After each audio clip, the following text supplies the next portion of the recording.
Smart business, investing money, and moves that matter. Get ready because we're going to bring you some valuable, insightful, and great information from financial experts in our community.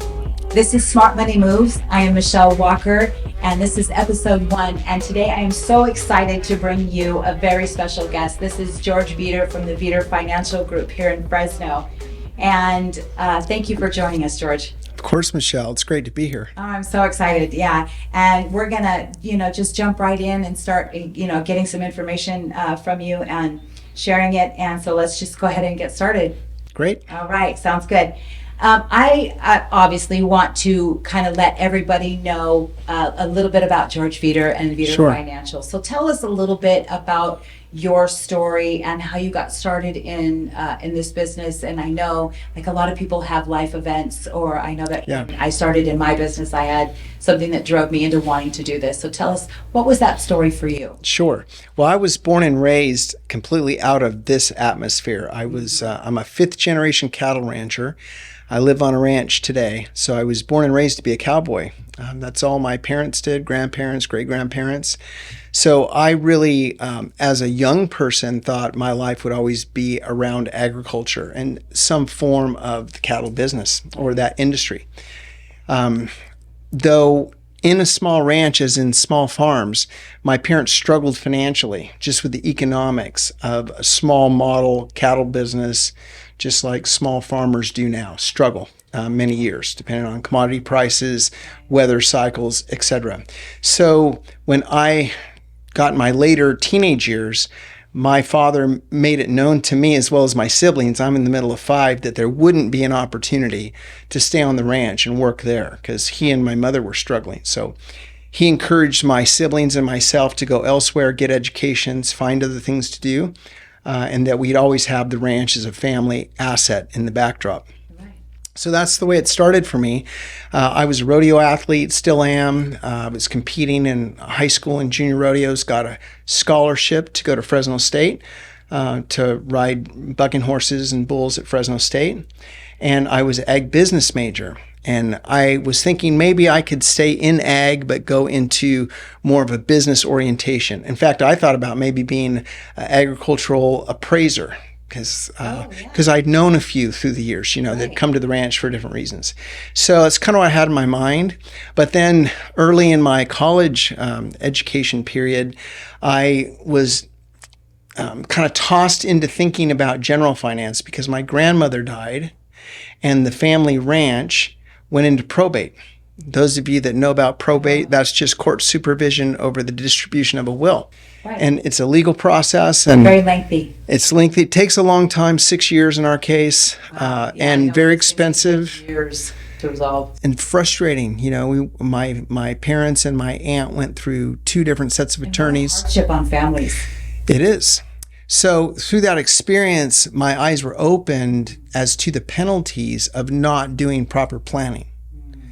And so that kind of gave me that crusade feeling inside. I can maybe go into general finance and help people with money, estate planning, tax planning, and help them avoid mistakes that would harm them and their posterities, and also do something that would make me passionate about getting up every day to go to work to solve problems. Yeah, and what greater reason than family? Yeah. For sure. So that's what propelled me into that industry. I worked for a Citicorp subsidiary for a while I was in school, and then made it my career, wandered around the industry for a while, figuring out where my fit was. And then in the year 2000, I adopted a model, a multidiscipline model, where we have financial planning or portfolio planning, what I do, and then I have a CPA in my firm that does tax analysis and planning, and then estate planning. And they all go hand in hand. They do. Right? You have to consider all of them. Right. So at Veater Financial Group, so I know that you have an amazing team over there. Yes. And you have handpicked them specifically, I'm sure. Yeah, for sure. And so when it comes to, that team, tell us a little bit about how many there are and what they do. Thanks, Michelle. Well, I have 4 advisors like myself, one in Southern California in a satellite office in Orange County, and then I have 3 other reps there that have the same licensing that I do and can do reviews and help clients solve financial problems. And then I have 4 administrators. I have one of my assistants is a marketing expert that maintains our social media, sets up events, and our direct exposure to clients. That's her job, is to just get me in front of people that we can solve problems for. And there's always somebody available to help your clients for whatever they need in every area of their financial life. There is. So it's kind of fun. Like today, for example, we onboarded a new client before I came here, and they came to us by referral, which our whole business has been built on referrals over 30 years. And we were able to review their trust. They already had a trust, but they had some issues with their trust as far as the instructions weren't what they wanted now. Is people will get a trust or a will and then their lives change and then they don't update their document. So it's obsoleted in that way. So we were able to bring them in with our attorney, do an amendment for their trust to make sure it's current with their wishes.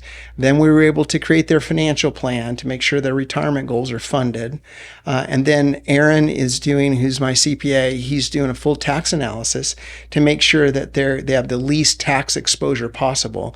So we do all of that in. Now, did they come in same there time. thinking with the idea that they were probably just going to come in and create an investment portfolio? Did they know that they were going to get that specialized attention to their trust and all of that? I mean, that had to make them feel really good, right? It did. Had to make them feel like, oh, they care more about than just where I'm supposed to put my money. Yeah. Right? Yeah, and it gives them a feeling like no matter what happens in their life, they can come to our office and we can solve. Yeah, they can talk about personal Someone gets sick, something happens in their family, someone passes away, and they don't have to talk to 3 different professionals that don't relate to each other. They've got one place to go to get it all done, and everybody in that office knows who they are and what their goals are and how to take care of them. Yeah, that's wonderful. George, over the years that I've known you, it's been about 8 years now, Yeah. and we've been referring business to each other, and I really feel like a huge security in referring business to you because of the kindness and the compassion that you have Thanks, with your Michelle. clients and the fun that you have with them as well. Yeah. Like there's events that you have during the year, for them, just in honor of them, to celebrate them and thanking them. That's what we do in business, right? It is. We thank people and we show appreciation for who they are.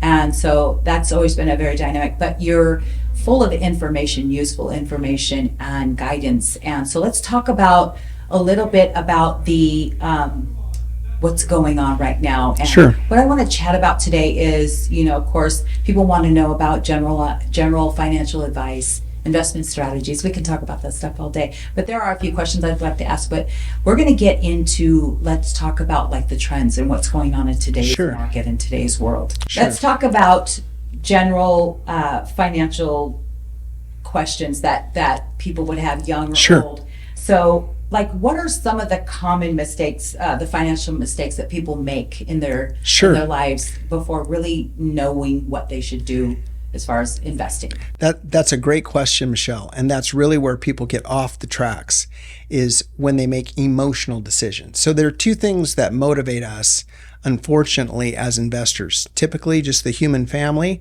One is fear motivates us to protect ourselves, right? Yes. Unfortunately, when it comes to investing, we will flee from whatever our investment program is oftentimes and panic when the greatest opportunity presents itself, which is usually in the moment of crisis. So definitely fear works against us in making rational judgments. And then the other emotion that's common in investing is greed. Oh. People get greedy about how they can make the most money the quickest. And so they'll maybe over-concentrate. They'll go all in on one particular security. They think this stock is the no miss. Right. And then if that doesn't happen to pan out, their retirement's affected, or their education's affected, or the education of their kids is affected adversely because they were greedy. They didn't follow the rules of diversification, proper planning, and asset allocation the way it's supposed to be done. So I would say Maybe even a little bit of bad advice too, right? definitely, well, people exploit those emotions, unfortunately. That's right. That's what I mean. Like, Yes. they know they're vulnerable or they're informed Yes. about making great decisions or the right decisions. Right. They'll take any advice they can get. Yes. And sometimes that doesn't come in a very healthy fashion, right? No, exactly. Exactly. Fear is a disproportionately impactful emotion. So we will do more we will do more to get out of fear or pain than we will to brace an opportunity. That's right. Right? And reactive instead of responsive. We will. And I guess that's hardwired into us just for survival, that we flee dangerous situations. But as investors, Right? it's horrible, right? Because when the market goes down, the market doesn't go up in a linear line, right? No market does. Real estate market doesn't. Nope. The agricultural markets don't. Neither do stocks and bonds and capitalistic things. So everything moves in cycles. And what we're compelled to do with our emotions and encouraged to do by, in my opinion, not the best guides in this business, but by public information that's not necessarily helpful, is we're encouraged to follow those emotions, to be part of the sheep running over the cliff, right? When there's a difficult moment in the world, there's a dislocation in free markets, whether it's a pandemic or whether it's a natural disaster or a financial crisis or whatever flavor it is, there's a dislocation that causes some fear and prices go down. Well, as long as the world doesn't end, those are great opportunities to increase your returns by taking advantage of buy opportunities, right? But that's not what it's easy to say. From the time we're little kids, we're taught we ought to buy low and sell high. But what that means is you're buying when everybody else is running. Right. So it's easy to say, hard to do. Right. And as far as selling high, nobody likes to leave a party. And so when prices are at all-time highs, that's usually when people are buying the most. That's right. So they do It's on sale. the opposite of what they're supposed to do emotionally. So I'm not chastising, all my brothers and sisters out there and the rest of my human family. I'm just saying that we need to learn to manage those emotions. So having a professional guide that has process and experience and perspective can save your financial life in those moments of either extreme greed or extreme fear. That's wonderful. Yeah, and that's great information because I know people can be very reactive, right? Instead of seeking out the true information from true professionals, Yes. they take the bad advice from people, social media. Now that can be a platform too that people are prone to jump in. Oh yes, that person must know what they're talking about. Yeah. That person must know, and they're not educated in that area at all. So now, if someone were planning their financial future, young or old, what would you say to the young person starting out right now? Is that fear factors like maybe they don't know about contacting a financial planner, but like where do they start? 401k, investments, those kinds of things. That's a great question to pose. I know everybody's heard this before, but it really is true. The value of time and money is greater the longer you're invested. So we've all seen these compounding interest charts using the same return and the same contributions, but you see it goes like this, it snowballs up. Yep. So if you say for 40 years you make more the last 10 than you did the first 30 with the same return and the same contribution because you make money on your money and it compounds and snowballs. So the more time that you have for that miracle of compounding, the wealthier you will become. So there isn't a too soon to start. No. As soon as you have your first income stream, whether you're working while you're in school or thereafter in your first job, take advantage of pre-tax savings opportunities, which would be if you're in corporate America, your 401k. Make Tell sure us a little bit about that too, George. Like tell us what do you think as a young person, like what is that amount, like what a safe percentage of income, like realistically, because we know that young people like to spend money typically. I know. Right? I know. Yeah. On things that aren't going to build their financial future. Right. But if we can create a mindset or a within our young people of today, like how important this is, like what would you say to them? Yeah, we have a lot of obligations financially, no matter what age we are. Right. We have bills to pay, we have taxes to pay, we have obligations, we have fun that we want to have, leisure opportunities. There's a lot, right, that's competing for those dollars. But the key is to pay yourself first, right?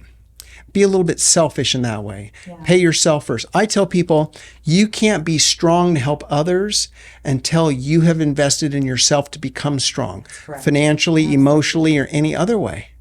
So you've got to make that priority. You'll figure out a way to pay the rest of your bills if you pay yourself first. Now, there's lots of different financial advice that way. Some people say 10%, 20%, whatever. And everybody's got a different budget and a different income stream to work with. So I'm not going to give you a finite rule there. No, yeah, but just general. if you have a 401k opportunity, that's payroll deducted from your gross check into your investments. So you can save more, right? Because you have withholdings and deductions that lower your gross down to your net that you get in your paycheck. Right. So for example, if you were saving in your 401k $500 a month, just talking out loud, well, that wouldn't cost you $500 from your paycheck. That might cost you $300 from your paycheck. Right. To save that $500 because it's pre-withholdings, Right. pre-deductions. Right. So you can save more in a tax plan than in any other way. So exploit that first until you get to your max, depending on your age.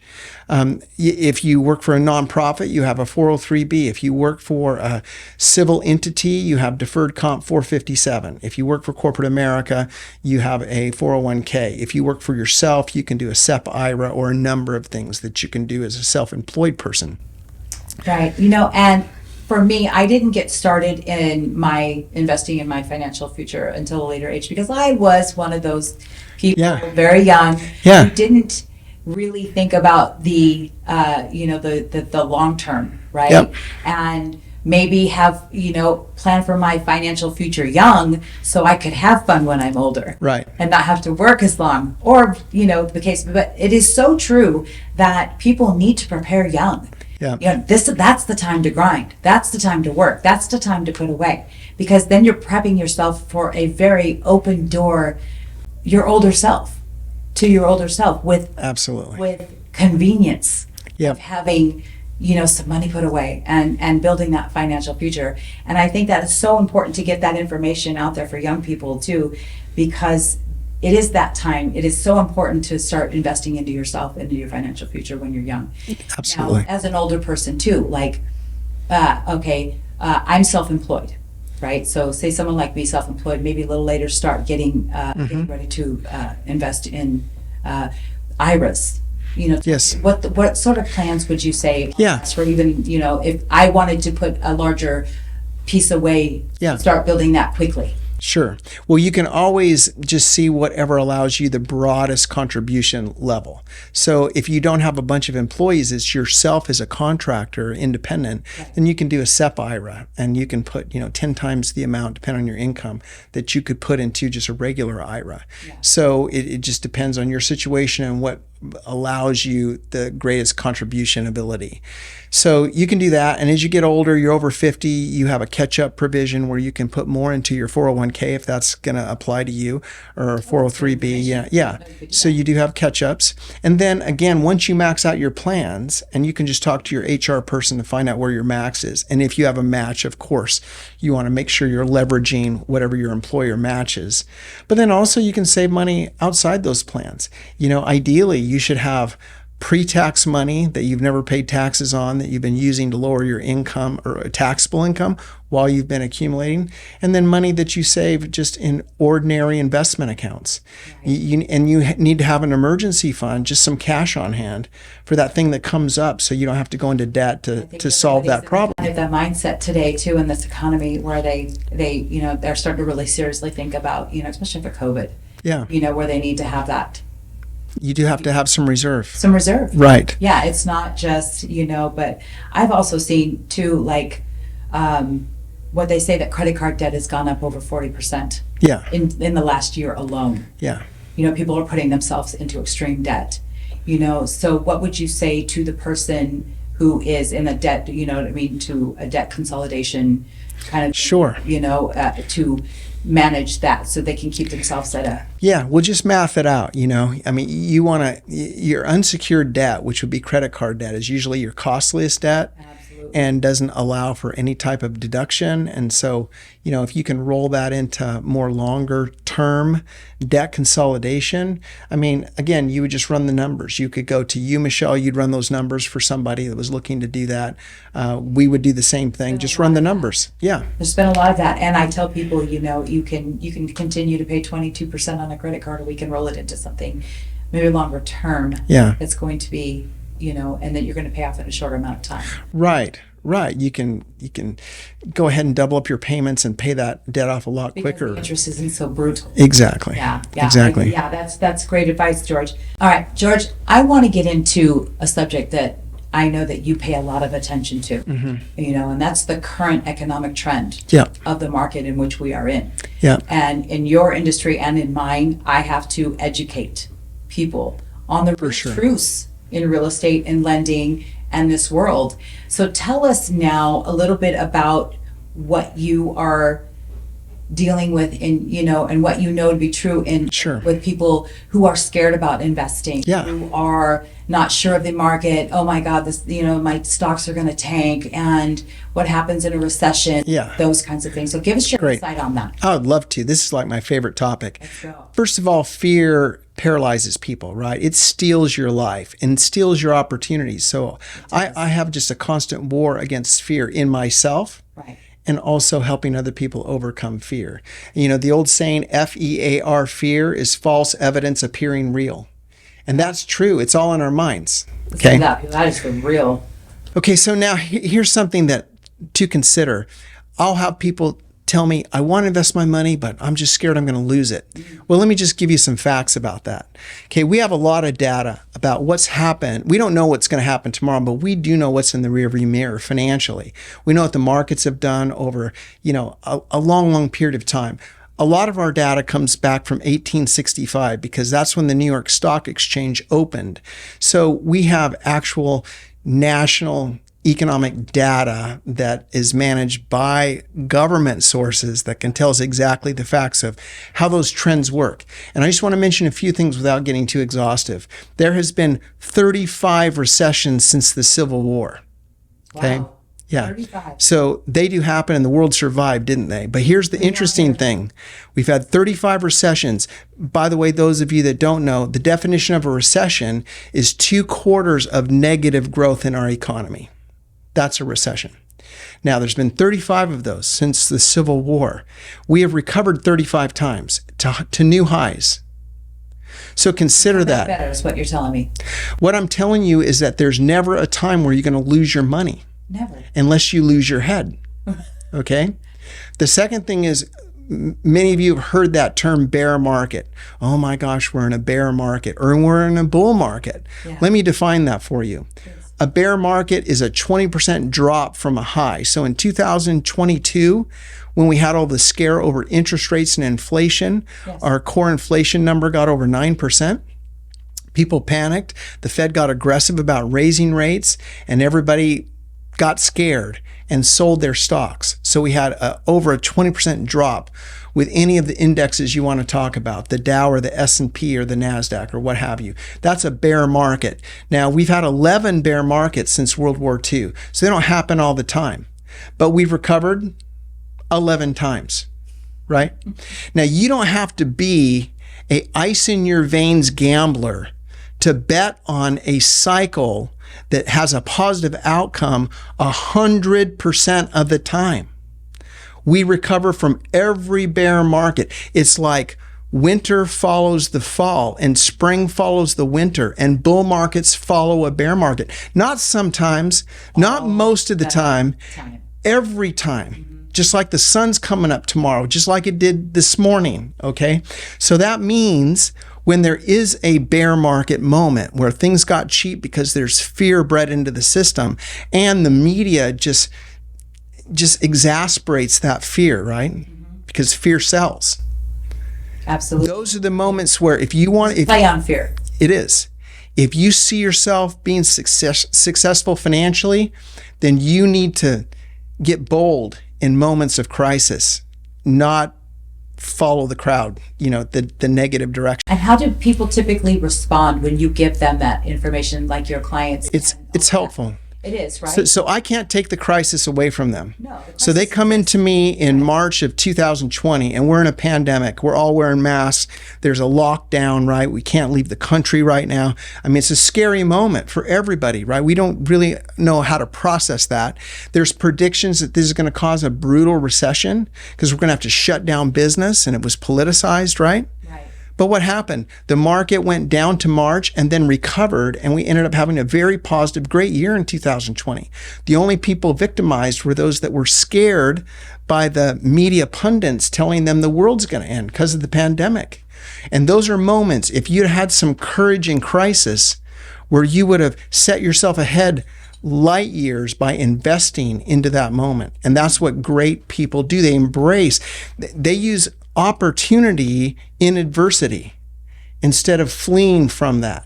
I think that should be the slogan for American society today. No question. And I also... You always have opportunity through adversity. You do. And You there do. will always be adversity. That's right. That's right. So where do you find your opportunities, right? So what we do in those moments, and I've lived through them all, right? Yes. I've lived through the financial crisis in '08, and that was not a fun moment. Yeah. I lived through the internet bubble bursting in 2000, where the NASDAQ went down 82%.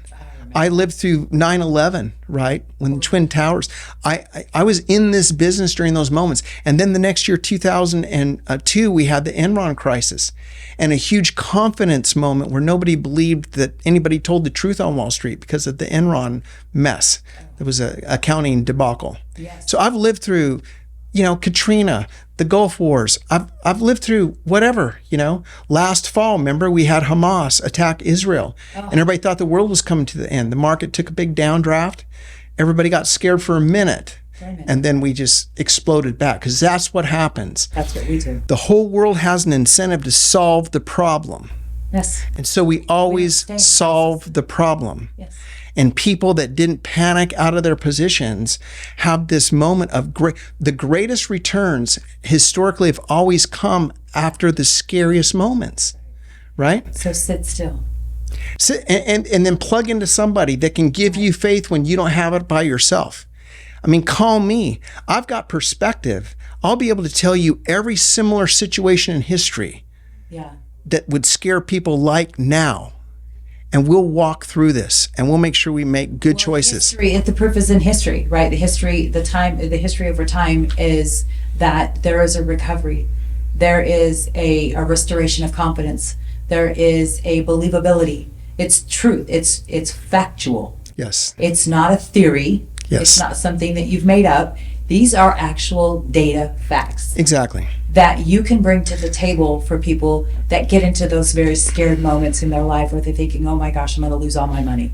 And the only way that you would ever have that scenario, you say, well, I know someone that lost their money XYZ period of time.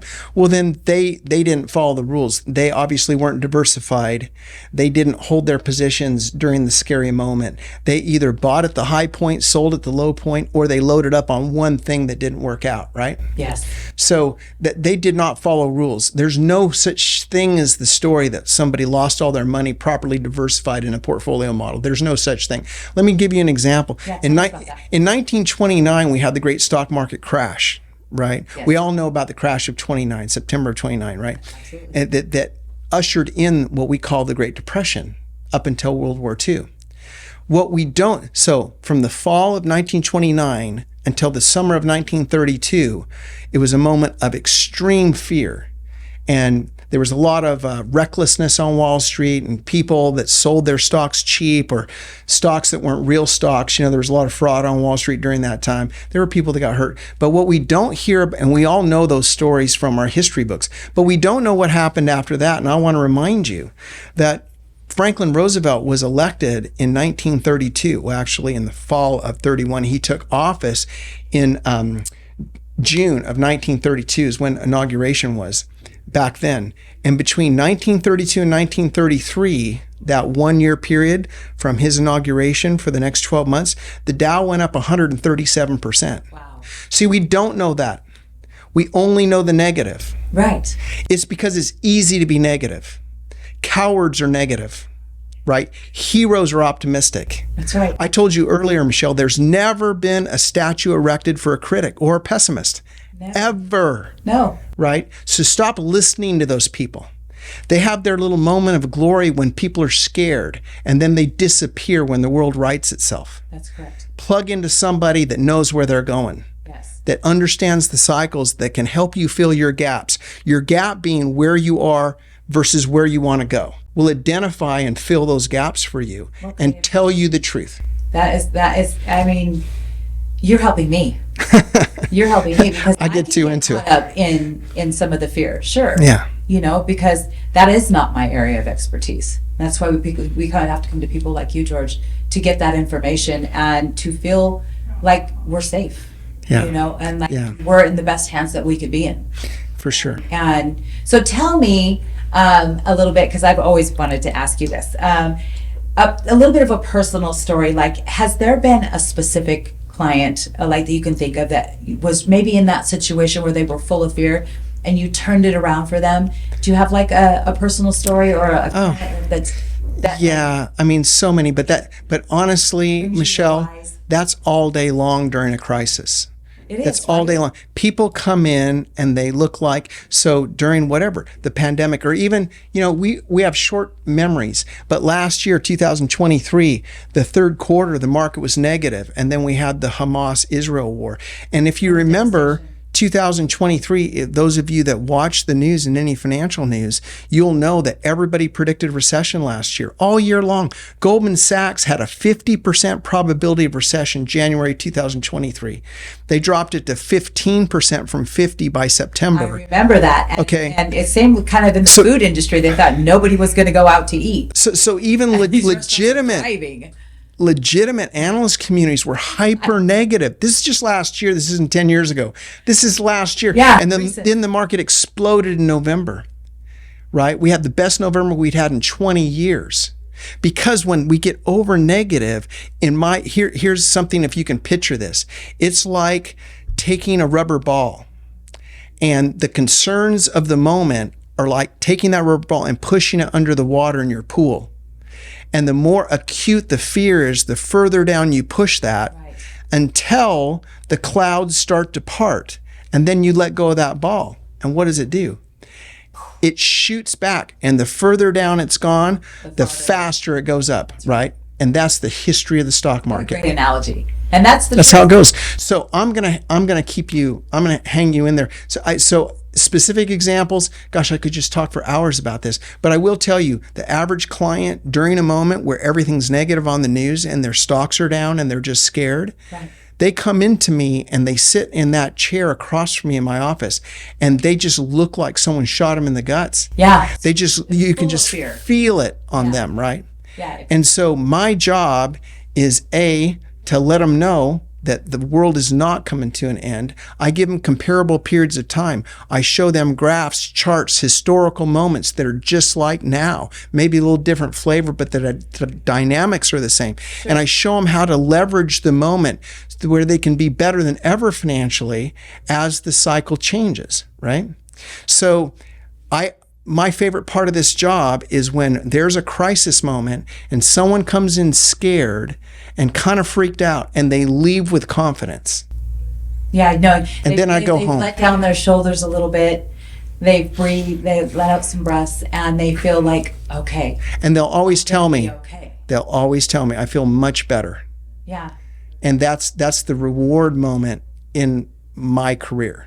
Yeah. Is taking somebody that's scared to death and then easing their mind, giving them facts to help them to process the irrational fear that they're feeling. Now, I say it's not rational, but to them, it's real, right? Oh, if you're feeling something, it's real to you. Yes. So if I can change your thinking on that and give you facts to offset that, then I literally change your life a little bit, right? What is that saying?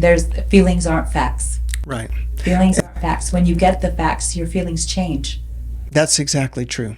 And people don't do things because they think it through. They do things because they feel a certain way, right? Yeah, they're emotional. So my job is to make people feel like they're cared for and that well, there is such a proportionate level of feelings based around financial security. There is.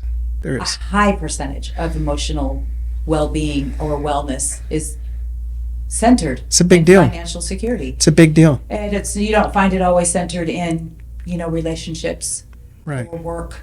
It's about how much money do I have and how long am I going to have it, or my God, I'm not going to have it tomorrow. Yeah, I think so. My just personal philosophy on that is that money provides freedom of expression, and to lose that is horrifying. It really is. To lose your options because you've made financial mistakes or haven't prepared. So my philosophy on money is not that money makes you happy. It absolutely does not make you happy, but it gives you more freedom of expression. So when you get in a position where you have sufficient money to do what you want to do for whoever you want to do it for, it makes a good person better. Right. Because you have more freedom of expression to do good things. And it makes a bad person worse because it gives them more expression to do bad things. Right. Just gives you more freedom. And no one wants to lose their freedom. Yes.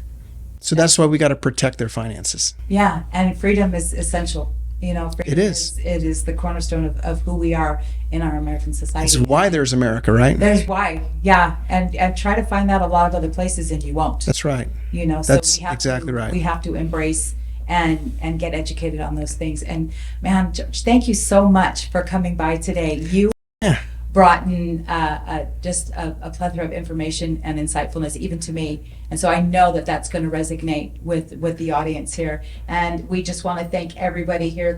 Thank you again, George. You're welcome. Thank you, Michelle. It's been fun. I appreciate, your professional gifts that you share with people. And I've always been impressed with you. So it's great to collaborate, on what we're passionate about. And we'll do more of it. This format. It's Yes, great. And we'll do more of it. All right, guys. Well, if you found this information useful for you, which I'm sure you have, if you haven't, you must be crazy, but I am sure you will. Anyway, subscribe, like, and share this information with anybody that you know. And thank you for tuning in, and we certainly appreciate you. Stay tuned for episode 2, and that guest will be announced very soon. And as always, have a fabulous day.